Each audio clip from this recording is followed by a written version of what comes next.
কেন জানো? বলে হরিনাম করলেই একমাত্র ভগবান বলেন কোনো ভক্তি কোনো জীবের শ্রদ্ধা যদি হয় তবেই তো সেই জীব সাধু সঙ্গ করে। সাধু সঙ্গ হইতে হয় শ্রবণ কীর্তন, কীর্তন হইতে হয় জীবের অনর্থ বিবর্তন। অনর্থ নয় হইলে জীবের ভক্তি নিষ্ঠ হয়, ভক্তি হইতে শ্রবণার্থে রুচি উপজন। সেই রুচি হইতে হয় আসক্তি প্রচুর, আসক্তি হইতে চিত্তের জন্মে রতির অঙ্কুর। সেই রতি কারো হইলে ধরে প্রেম নাম, সেই প্রেম প্রয়োজনে সর্বানন্দ ধাম তাই হরি।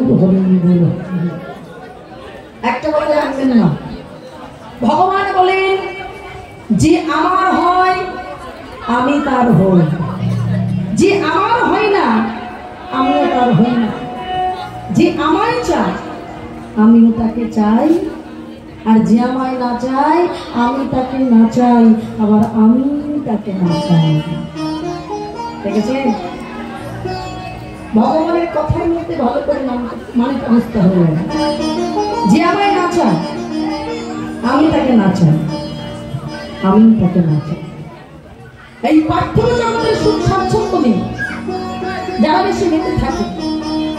আমি চাই তোমরা আরো বেশি করে নিতে থাকো, তোমরা যেন আমার মতো সম্পদকে কোনো দিনের জন্য আর নাহি পাও। আগো মায়েরা, এই যে আপনারা সবাই এখানে বসে আছেন, আপনারা সবাই ভগবানকে ভালোবাসেন, এসে বসে আছি। আচ্ছা, ভগবানকে যে আমরা এত ভালোবাসি, আমরা কীর্তন শুনছি, কীর্তন দিচ্ছি, কীর্তন করছি, তারপরও আমাদের এত দুঃখ, এত কষ্ট, এত যন্ত্রণা কেন? আসলে কি বলেন তো, আমরা কখনো রাধার মতো করে কখনো আমরা গোবিন্দকে ভালোবাসি না। কি বলে? আমরা কখনো রাধার মতো করে গোবিন্দকে কি ভালোবেসেছি? আমরা কখনো ভালোবাসি না। এই জগতে দেখবেন আমরা সবাই বলি যে কীর্তনে শুধু জ্ঞান দেয়, ভাগবত কথাই শুধু জ্ঞান দেয়, কিন্তু আধুনিক কথায় কোনো, আধুনিক গানে কোনো জ্ঞান নেই। তবে এখনকার দিনে আধুনিক গানের বাবা কোনো মানেও নেই, মাথাও নেই, মন্দিরও নেই। কিন্তু আধুনিক জগৎ আমাদের শিক্ষা দিচ্ছে, আমরা বুঝতে পারি না তাই। হ্যাঁ মায়েরা, আধুনিক জগৎ আমাদের শিক্ষা দেয়। এখানে যে সকল বাবাদের বয়স হয়েছে আর কি, সেই সকল বাবাদের বয়সেরই একজন শিল্পী ছিলেন শ্রদ্ধেয় মান্না দে, যিনি মারা গেছেন, যিনি প্রয়াত হয়েছে, কিন্তু তার প্রত্যেকটা গানের ভাষা মানুষকে শিক্ষা দিয়ে গেছে বলে আমরা বুঝতে পারি না তাই। আমি আপনাদের একটু মনে করিয়ে দিচ্ছি, দেখুন প্রত্যেকটা গানের ভাষা মানুষকে কতটুকু শিক্ষা দিয়ে গেল। আমরা মনে করি শুধু কীর্তনেই বোধহয় শিক্ষা, আধুনিক জগৎ আমাদের শিক্ষা দিচ্ছে। আমরা সবাই ধরনের গান শুনেছি, কিন্তু এখনকার দিনে আর কেউ শুনতে চায় না। তাই মনে করে দিচ্ছি, দেখুন গানে শিক্ষা আছে কিনা দেখুন। ভালোবেসে সুখী হতে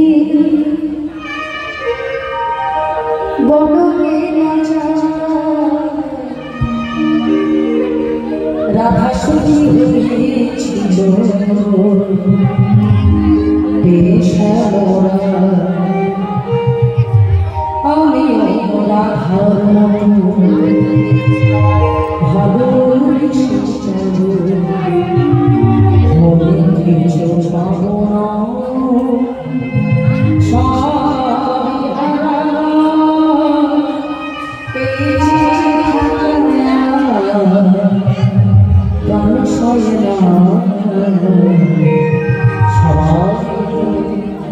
সবাই তো হ্যাঁ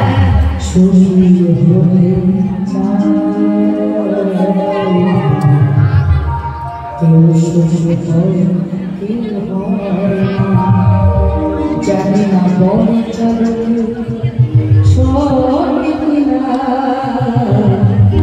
জানি না বলে যাবো সবার পানি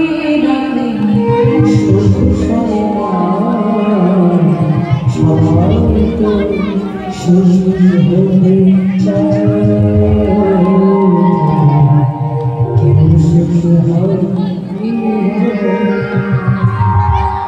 সবাই সুখী হতে চায়, তবু কেউ সুখী হয় না।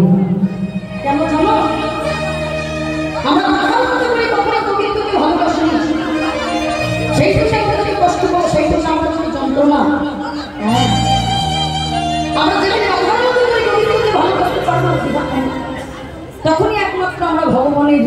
প্রকৃত ভক্ত হতে পারবো তার আগে নয়। আসলে কি বলেন তো, আমরা চাইতে জানি না ভগবানের কাছে। আমরা সত্যি চাইতে জানি? খুব ভালো করে ভাবেন, ভগবানের কাছে আমরা চাইতে জানি না।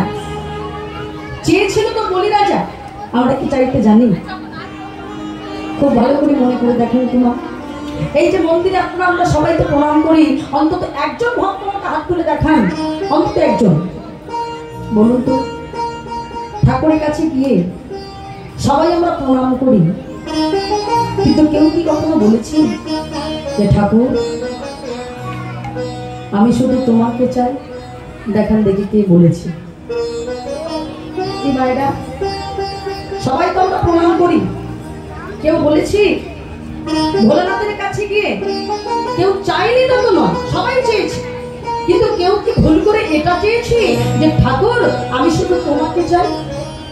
ঠিক আছে, আমরা কতটা স্বার্থপর। হ্যাঁ, হালকা একটু লাগছে, পুরো ড্রাই একটু। আমরা সবাই ভগবানের কাছে সবাই আমরা বলি ঠাকুর তুমি আমার টাকা দাও, বাড়ি দাও, গাড়ি দাও, ছেলে দাও, মেয়ে দাও, সুখ দাও, শান্তি দাও, আনন্দ দাও, শুধু দাও আর দাও। কিন্তু একবার ভুল করে বলিনি ও ঠাকুর আমি তোমাকে চাই। আসলে আমরা চাইতে জানি না, তাই তো দুঃখ। মনে করে দেখেন, বলিরাজার দরজার সামনে ভগবান এসেছিলেন, এসে বলেছিলেন বামন অবতারে বেটে ব্রাহ্মণ হয়ে বলিরাজা ভিক্ষা দেহি। বলিরাজা যিনি হলেন সর্বঅর্থ পাতালের রাজা, তিনি স্বর্গ দিয়েছিলেন, মর্ত দিয়েছিলেন, পাতাল দিয়েছিলেন। যখন স্বর্গবর্ত পাতাল সমদামা হয়ে গেছে, ভগবান একটু চরণে স্বর্গবর্ত নিয়েছে, একটু চরণে পাতাল দিয়েছে। বলে বসলেন বলিরাজা বলো আর একটা চরণ আমি কোথায় দেবো? কি করবেন না, বড় অহংকার ছিল। সঙ্গে সঙ্গে বলিরাজা মাথাটা নিচু করে যেই ভগবানের সম্মুখে মাথাটা পেতে দিয়েছে, অমনি সমদমনকারী ভগবান বলিরাজার মস্তক উপরে পা করে দিয়েছে। বলিরাজা আমি তোমার কাছ থেকে স্বর্গ নিলাম, মর্ত নিলাম, পাতাল নিলাম, এমনকি তোমাকেও নিলাম, কিন্তু তুমি আমার কাছে এবার একটা জিনিস চাও, আমি তোমার ফেরত দেবো।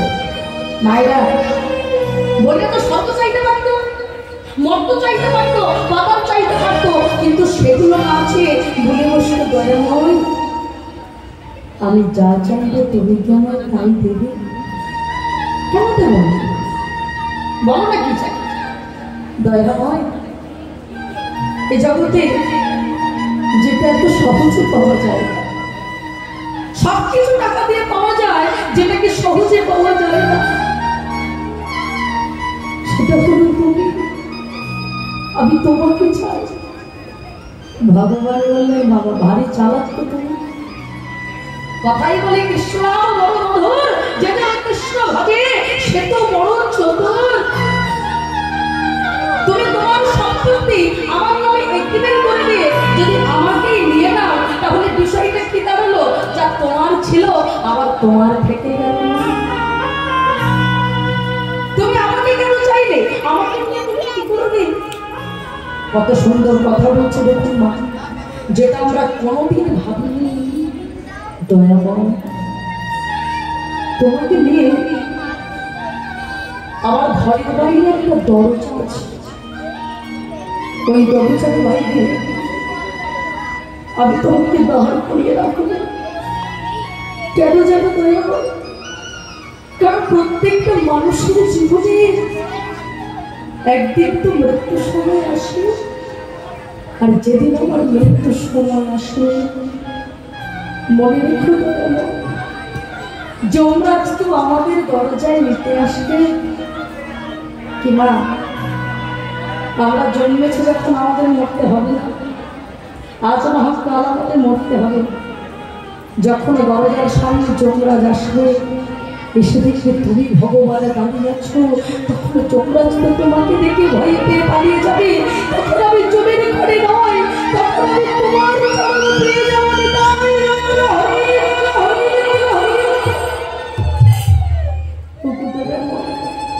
আমি তোমার ছাড়া আর কিচ্ছু চাই না।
চোখের জল দিয়ে যদি কেউ কীর্তন করতে পারে, হরিনাম শুনতে পারে, তবে মনে রেখো তার কোনো কিছু জানা লাগবে না, সে এমনিতে উদ্ধার হয়ে যাবে। হ্যাঁ, যেমন আমাদের হিন্দু শাস্ত্রে অনেক নিয়ম আছে, সব নিয়ম কি আমরা পারি? যেমন আমাদের দেখুন 24টা একাদশী আছে, বছরে আমাদের 24টা একাদশী কি মায়ের আমরা করতে পারি? সব একাদশী পারি না। ওই জন্য বলছে দেখো তুমি 24টা না করো, অন্তত 4টে করো। শয়নোত্থান পাঁচমুড়া, তার মধ্যে ভীমে ছোড়া, পাগলার চক্র পাগলের আর এই নিয়ে কালকা, এই দুই ছেলের জন্মদিন, এই যেন না হয় ভীম, এসব কিছুই যদি না পারিস তাহলে ভরা খালিকে ভেঙে নিস। মানেটা কি বলো? দেখো 24টা একাদশী না পারো, অন্তত 4টে করো। কি কি? শয়নোত্থান পাঁচমুড়া, তার মধ্যে ভীমে ছোড়া, মানে দেখুন 4টে একাদশীর নাম বলে দিয়েছে। শয়ন একাদশী, উত্থান একাদশী, পার্শ্ব একাদশী আর ভীম একাদশী। এই 4টে তাহলে তোমরা পালন করো। এবার যদি বলি না 4টেও পারবো না, আমাদের দ্বারা অত একাদশী টসী হবে না। বলে তাহলে এক কাজ করো, পাগলার 14 পাগলির 8 এই নিয়ে কালকা। পাগলাটাকে ওমাইরা পাগলাকে যার সামনে বসে আছেন ভোলানাথ পাগল নয়, তিনি আমাদের মতো সংসারের পাগল নয়, তিনি হলেন শ্রী হরিনামের পাগল। বলছে পাগলার 14 মানে ভোলানাথের শিব চতুর্দশী হয় তো। ভোলানাথ মানে জল ঢালেন এই ফাল্গুন মাসের 24 তারিখ ছিল না?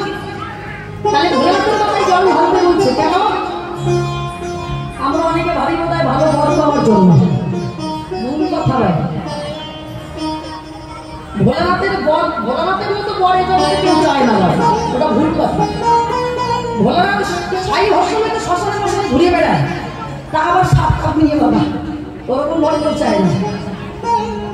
ভোলানাথের মাথায় জল ঢালি আমরা কেন? কারণ তিনি হলেন পরম বৈষ্ণব। বৈষ্ণবের কৃপা না হলে মনে রেখো কখনো গোবিন্দের কৃপা হবে না। তিনি স্বয়ং এখানে আপনাদের এখানে বসে আছেন। তাই বলছে পাগলার 14 তোমরা পালন করো, মানে ভোলানাথের শিব চতুর্দশী আর পাগলির 8। তাহলে পাগলা যদি ভোলানাথ হয়, পাগলিটা কে মায়েরা? হ্যাঁ, মা দুর্গা নয়? মা দুর্গা পুজো যখন হয় তখন মহাষ্টমী ব্রত হয় কি না? হয়তো অষ্টমী ব্রত পালন করেন, এটা করতে হবে। বলে উপোস করে যা যা নিয়ম আছে, তাহলে এই দুটো তোমরা তাহলে পালন করো। এবার আমরা যদি বলি না ওগুলোও পারবো না, শুধু খাবো দাবো, হ্যাঁ, মানে নিজেদেরকে যদি মনে করি ওগুলো আমাদের দ্বারা সম্ভব নয়, বলে তাহলে এক কাজ করো, 2 ছেলের জন্মদিন এই যেন না হয় ভেদ, 2 ছেলের জন্মদিন যেন পালন করতে তোমরা ভুলো না। 2 ছেলেকে মায়েরা, 2 ছেলেকে ওই যে বাবা কয়েকদিন আগে জানি না রামচন্দ্রের রামনবমী, আর একটা ভাদ্র মাসে হয়, কি বলেন তো? ভগবান শ্রীকৃষ্ণের, এই বাচ্চাটা জানে সেটাই একটু অবাক লাগলো। হ্যাঁ, বাচ্চারা তো চঞ্চল হয়, কিন্তু পিতা মাতাই তাদেরকে শাসন করিয়ে তাদেরকে ভালো করে ভক্তি দিয়ে বোঝায়, বাবা তোমরা বসেই ভগবানের নাম করো। আজকে যার কথা আমরা শুনছি সেও এদের মতো ছোট্ট বাবা। বলে যার হয় তার 24 হয়, আর যার হয় না বাবা তার 80 পার হলেও হবে। হ্যাঁ, আর হলে ছোট থেকেই হবে, তার দেখলেই বোঝা যাবে।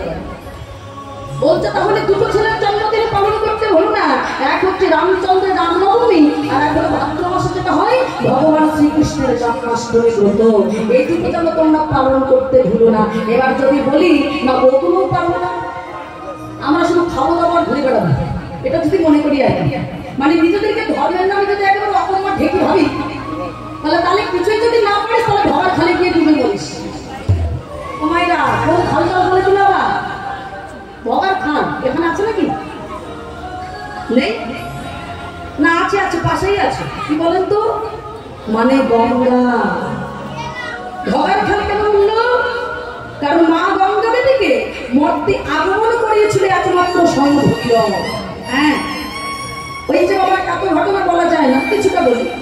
ভগীরথ তার 60,000 বংশধরকে, মানে সকল রাজা 60,000 বংশধরকে উদ্ধার করবে বলে ভগীরথই তো মা গঙ্গাকে আগমন জানিয়েছিল। আর এই যে মা গঙ্গা, এই আষাঢ় 1 তারিখে কিন্তু গঙ্গা পূজা, জানেন তো? গঙ্গা পূজা করবেন। বাড়িতে যদি গঙ্গায় যদি নাও যেতে পারে, বাড়িতে এখনো গঙ্গা জল নিয়ম বাবা আমার ভোলানাথের মাথায় দিয়ে সেখানেও পুজো করা যায়, সেখানেও দাঁড়িয়ে গঙ্গা পুজো হয়ে যায়। এই আষাঢ় 1 তারিখেই আছে গঙ্গা পূজা। এই গঙ্গার জল, এই গঙ্গা দেবীকে পূজা করতে হয়। গঙ্গার জলে নেমে আমরা বিল্লপত্র দিয়ে যদি বলি আমার ভোলানাথের নামে নমঃ শিবায় নমঃ যদি বলি, ওই বিল্লপত্র ভোলানাথের কাছে চলে যাবে। আমরা যদি ওখানে দাঁড়িয়ে জিনিসপত্র দিয়ে ভগবান বিষ্ণুর চরণে প্রণাম জানাই, সেটা ভগবান বিষ্ণুর চরণে চলে যাবে। কেন বলেন তো? তার কারণ এই গঙ্গার জল এত সহজ কথা নয় বাবা। আপনি সাধারণ জলকে বোতলে ভরে রাখুন, বোকা হবে, কিন্তু গঙ্গার জল বছরের পর বছর আপনি বোতলে ভরে রেখেছেন, কারণ আপনি শুদ্ধ হবেন, পুজো করবেন তাই। কিন্তু সেখানে দেখুন কোনো কিছুই হয় না। কেন বলেন তো? কারণ গঙ্গার জল কোনো সাধারণ জল নয়। ও মায়েরা, ধরুন আপনাদের এই পাশে যে পুকুর, এই পুকুরে যদি একটা পুকুর মরে পড়ে থাকে আর সেই জল যদি আমরা ব্যবহার করি, আমাদের রোগ হবে, ক্ষতি হবে। কিন্তু আমরা যদি গঙ্গার জলকে, ওই গঙ্গার জলে যখন আমরা স্নান করে দেখবেন কত সাই সাই মরা ভেসে যাচ্ছে, কত নোংরা আবর্জনা কত ভেসে চলে যাচ্ছে। আচ্ছা বলেন তাই বলে কিছু হচ্ছে? কিন্তু কেন বলেন তো?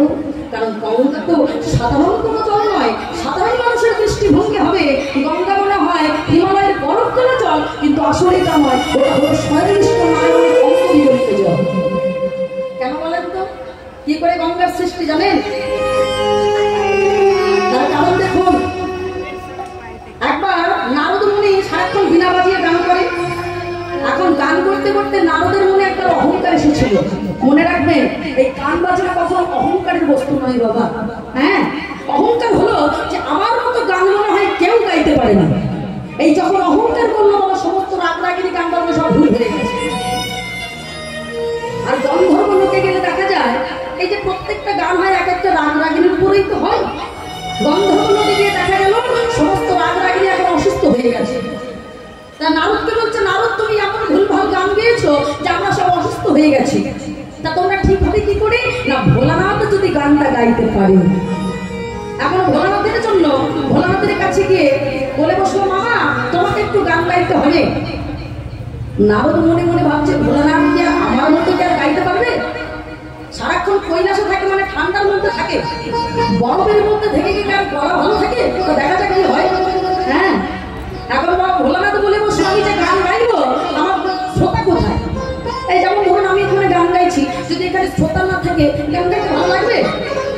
ভোলানাথ বললো, আমার গান শোনার মতো মাত্র দুইজন শ্রোতা আছে, এক হচ্ছে ব্রহ্মা আর এক হলো বিষ্ণু। তাই ব্রহ্মা বিষ্ণু দুইজনে চলে এসেছে, ভোলানাথ গান গাইছে। পঞ্চমুখে যখন গান গাইছে, আর সেই ভোলানাথের গানের এমন তেজ, সেই গান শুনে স্বয়ং অঙ্গ যেন বিগলিত হয়ে যাচ্ছে বিষ্ণু।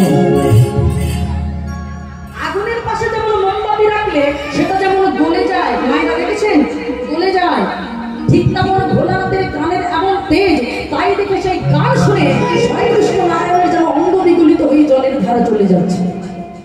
আর সেই জল যখন দক্ষিণ পথ থেকে বয়ে চলে যাচ্ছে, সঙ্গে সঙ্গে সেই জলকে ব্রহ্মা কুমণ্ডলিতে ধারণ করলেন, যেখান থেকে সৃষ্টি হয়ে গেল মা গঙ্গা। পরবর্তীতে এটা কুমণ্ডলিতেই ছিল। পরবর্তীতে যখন ভগীরথ বলল যে আমার বংশ উদ্ধারের জন্য মা তোমাকে আসতে হবে মর্তে, যখন তপস্যা করলো তখনই একমাত্র মা গঙ্গা দেবী এই মর্তে এসেছিল। আর সেটা এসেছিল বৈশাখ মাসের অক্ষয় তৃতীয়ার দিনে। হ্যাঁ, এই জন্য বাবা গঙ্গার সামনে গঙ্গা পূজা আছে।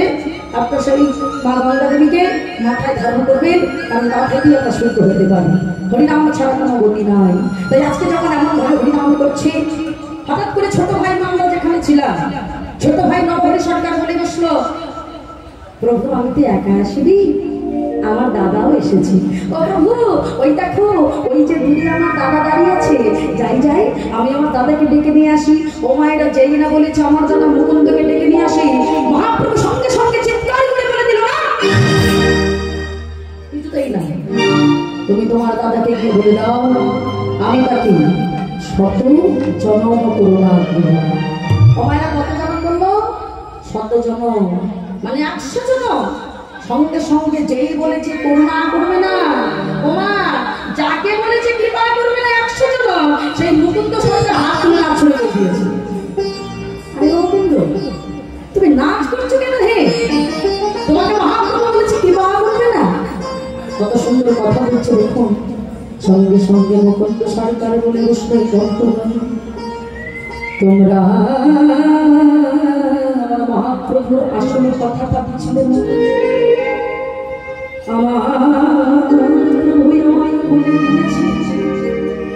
আমায় শত জনম করুণা করবে না,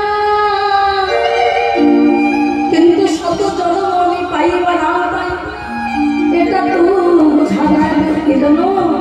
আমি জনমে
এত ভক্তি, মুকুন্দ তুমি আমার কথা বলতো।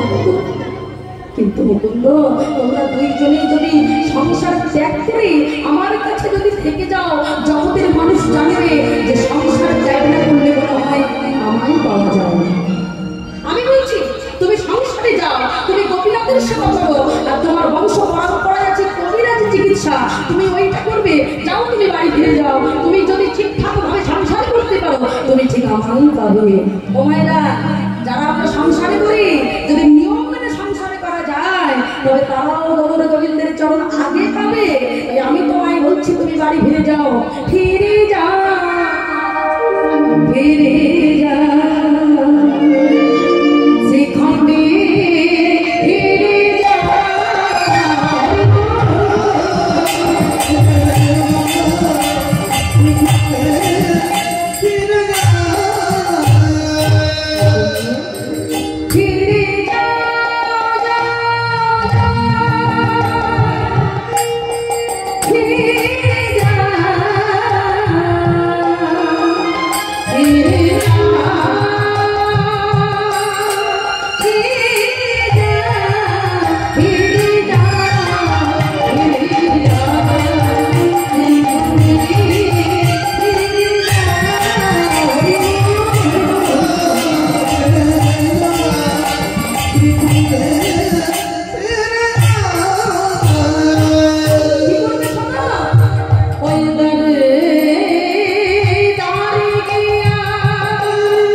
এই যে হরিবাসনটা হচ্ছে, আমার ভগবান যদি না চাইতো হতো কি? ভগবান চেয়েছে তা ঠিক তেমন ভগবানের কথা মতো তার চিকিৎসায় এমন সুনাম ছড়িয়ে পড়লো, ও মায়েরা সারা বাংলার মানুষ যায় তার কাছে চিকিৎসা পেতে। ঠিক সেই সময় সারা বাংলায় যে শাসন করছে একজন মুসলমান, এখন মায়েরা নবাব হুসেন শাহ, তার হলো পেটে তীব্র যন্ত্রণা, কিছুতেই রোগ ভালো হচ্ছে না। ভাবেন, আমরা সবাই মনে করি টাকা থাকলেই না হয়, সুখ থাকে না, ভুল কথা না। তার তো টাকার অভাব নেই, কিন্তু রোগ ভালো হচ্ছে না। একজন মনে বসলো, হুজুর একজন কবিরাজের সন্ধান পেয়েছি, তবে তার কাছে যেতে হবে। সে কোনো রাজার বাড়ি যায় না, শুধু তাই নয়, সব থেকে যে গরিব তার আগে চিকিৎসা হবে। মায়েরা এই কথা শুনে নবাব তো প্রচন্ড রেগে গেল যে আমি এত বড় একজন নবাব, সে আমার কাছে আসবে না। ঠিক আছে আমি যাবো তার কাছে, কিন্তু রোগ যদি না ভালো হয় বেটাকে বুঝিয়ে দেবো, ওর একদিন আমার একদিন। এই বলে রাজ পোশাক খুলে ছেঁড়া জোড়া তালি দেওয়া জামা কাপড় পরে শ্রীখণ্ডের মাটিতে গিয়ে দাঁড়িয়েছে। ও ভাইয়া, এখানে মুকুন্দ কবিরাজের বাড়িটা বলে আরে বুঝতে হবে কি করে বুঝবো? ও যে বাড়িতে হরিনামের ধ্বনি শোনা যায়, কিছু দূরে গিয়ে দেখছে একটা বাড়ির ভিতর থেকে নামের ধ্বনি ভেসে আসছে। আহ, কি অপূর্ব সুন্দর সেই নাম! সেই নামের ধ্বনি যখন ভেসে আসছে, একটা কথা বলি মা, যে গান শুনে আমরা সনাতন ধর্মের মানুষ হয়ে কাঁদতে পারলাম না, একজন মুসলমান হয়ে কেঁদেছিল সেই গান শুনে। কাঁদছে, সুন্দর করে সেই গান শুনছে, আর দেখছে বাবা কত দূর দূর চলে গেছে সেই লাইন, কারণ সবাইকে তো বিনা পয়সায় চিকিৎসা করে। হ্যাঁ, কত সুন্দর করে গাইছে, খুব মন দিয়ে শুনবেন না। আমার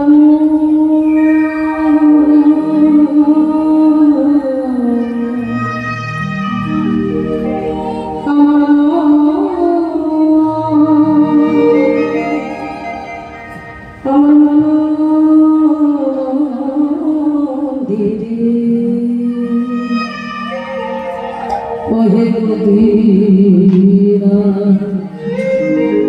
কাল হইতে তোমার সোনার মন্দিরে রয়ে যেতে পারে কিন্তু আমার হৃদয় আছে একটা মন্দির আছে যেখানে তোমায় রাখতে পারে আমার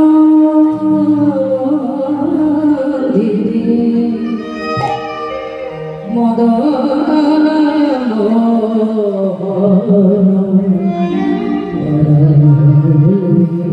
লাগে